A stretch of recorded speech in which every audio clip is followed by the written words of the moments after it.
નમસ્કાર મિત્રો, અમારી ચેનલમાં તમારું સ્વાગત છે।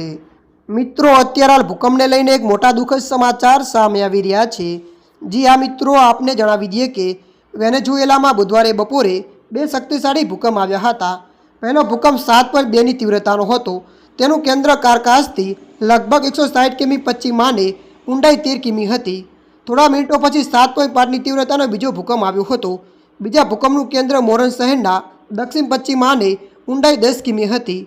મળતી માહિતી અનુસાર આપને જણાવી દઈએ કે રાજધાની કારકાસ સહિત ઘણા વિસ્તારમાં ઇમારતો અને મકાનોને નુકસાન થયું હતું। સ્થાનિક મીડિયા અનુસાર કારકાસ એરપોર્ટની છતને અમુક ભાગ તૂટી પડ્યો હતો।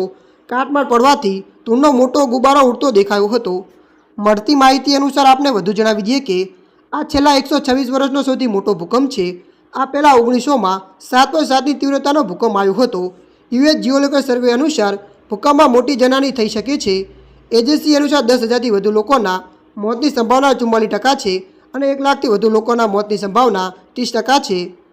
ત્યારે મિત્રો, અત્યારની આ મોટી દુઃખદ ખબર મળી રહી છે। ત્યારે મિત્રો, હાલ માટે આટલું। મળીશું નવી અપડેટ સાથે। જો તમને અમારો વિડીયો પસંદ આવે, લાઇક, શેર અને સબસ્ક્રાઈબ કરી નાખજો। ધન્યવાદ।